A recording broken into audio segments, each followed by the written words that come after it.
I started back in 1965. I'm still at the same location. I borrowed $800 from my mother, and I bought 16 $50 cars with my $800. And I don't know anything about cars. I knew if I wanted to build a finance company, which was my purpose, car business to me is incidental. I knew that I would have to merchandise. Well, to merchandise without any money only means one thing. You better start getting people in. I have no money to advertise.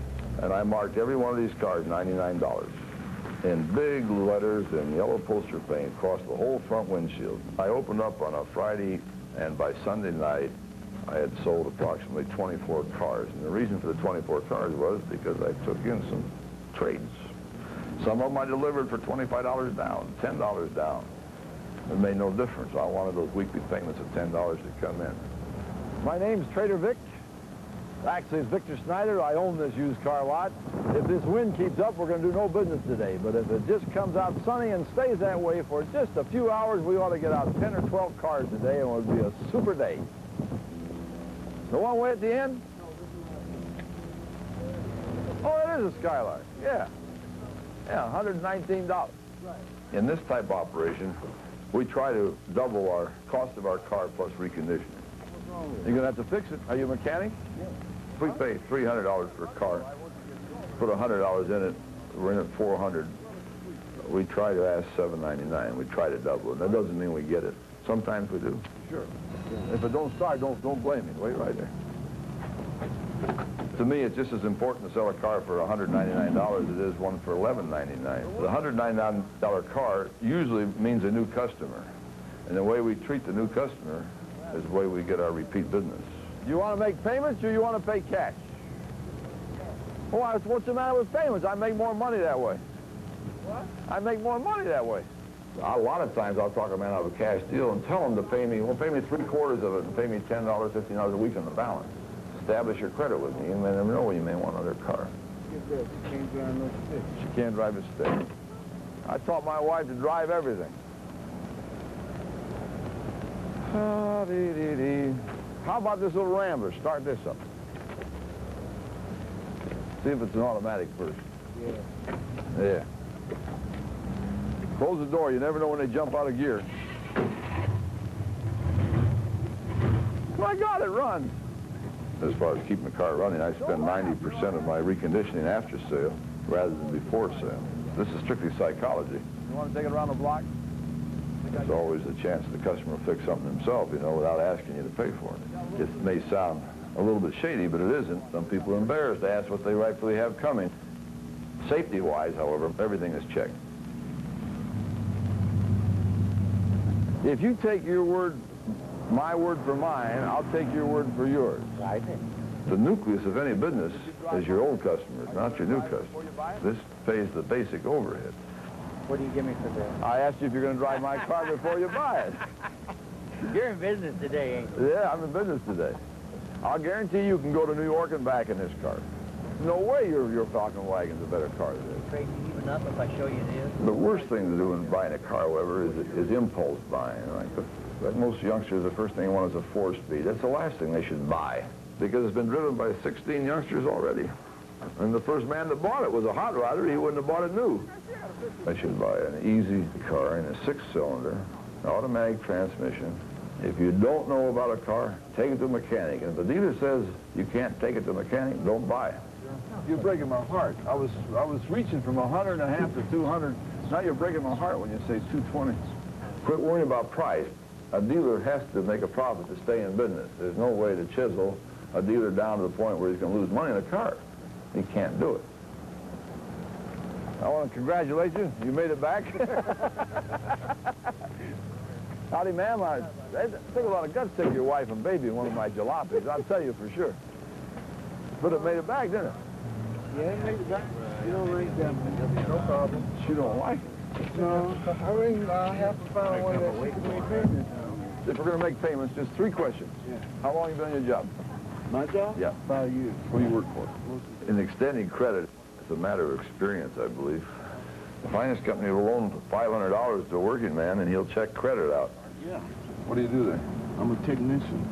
I see no necessity of checking credit if I'm reasonably assured through my own training that the man is telling me the truth, and I train my salesmen to do the same thing. And you would be surprised how few con jobs we get in here. I mean, out-and-out con jobs.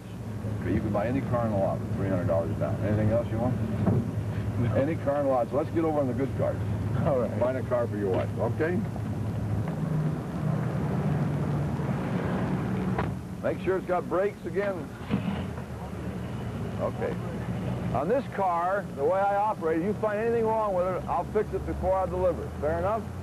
Everything here is customer relations, from the time they walk onto the lot to the time they pay off their car. We'll put just as much guarantee on a cheap car as we will an expensive car, what we call an expensive car. Now, if he's a buyer, he'll buy the car. If he isn't, he won't buy it, because that's the best car in the lot. When it comes to buying a car, the difference between paying cash and financing is a lot of money. If you buy a $1,000 car, they charge you 1% financing in most places. It varies from state to state. In California, you can charge 1% a month. It's a lot of money. You'd never pay on a contract that you can buy for cash. A customer walks in on my lot, he's king right away. If he just tells me in advance, he has a cash. There's no doubt about it. The only advantages of financing a car is if you don't have the money to, you could be driving while you're paying, but otherwise there's absolutely no advantage. You're just paying for something you don't need. Okay, where are we? You pay $30 every 2 weeks. We're in. Huh? Okay, you own an automobile. No problem. Do you want to come in and we'll start right in? She's still looking, Rose. I can't rush a woman, you know. I keep an old office. The Adobe gas station I'm in was built in 1918. I try to keep it clean, which is pretty rough to do, but I don't dare have real beautiful furniture. I keep an old counter. We wear old clothes, but clean around here. When you're dealing with working class people, you have to deal in the surroundings that they will accept. If you put them in a fancy office with rugs on the floor and curtains on the window or drapes and fancy telephone, they're going to be scared to come in. I would say that if I was on a better location, I would have a better looking lot and more class to the office. But I like it the way it is, and the customers like it. Mr. DeVoe, you'll do me one last favor, please. Get that piece of junk off my lot. Invariably, when they come on Saturday and Sunday and make their payment, they bring a friend. And it's a friend I'm looking for, not so much them. And that's why we keep the few nicer cars we carry around the office. Those are the impulse buying cars. Did you get one? I've tried everything. We've given away whistles here. We've given away pop guns. We've given away calendars. But the best thing of all is the suckers, and they happen to be the cheapest.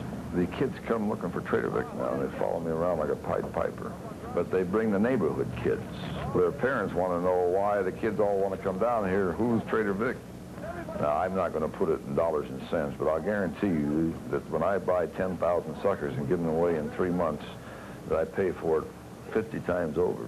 Hey, future customer, look at that smile. That smile worth $1 million? See? Another idea came to me at one time that we still had to get something to get the new customer happy with it, not the old customer. Keeping this in mind, I took some coins and I soaked them in water for 2 weeks. They got good and rusty and dirty looking. And the next new customer that traded in a car, I took 36 cents and wrote a handwritten note to him stating that. And when we cleaned out his trade-in, we found this money, and it was his, and we were glad to send it back to him. And thank you very much, and sign it Trader Vic. The man came in with a letter in his hand and his neighbor bought a car. I made $400 on that neighbor's car. Now we do it on every 5th trade-in that comes in, whether it's customer, new or old. But we have to keep pretty close track of it because you don't want to hit the same man. So I couldn't believe it. Now, with these deals we've been putting together here the last hour and a half, we've been moving automobiles. We've got about 10 cars delivered so far with deposits on 3 others I just checked. This is a good Saturday. We're getting good play, and we're getting a lot of lookers, which means they'll be back tomorrow also. And that's what counts. It isn't so much what you sell today, it's how many people you get interested in cars. I'll guarantee to push it home if it don't make it. Fair enough? Okay, right. Fair enough? You live in the valley, I hope. Yeah, we just live right. Okay. Are you ready? Let's go. You done bought a car.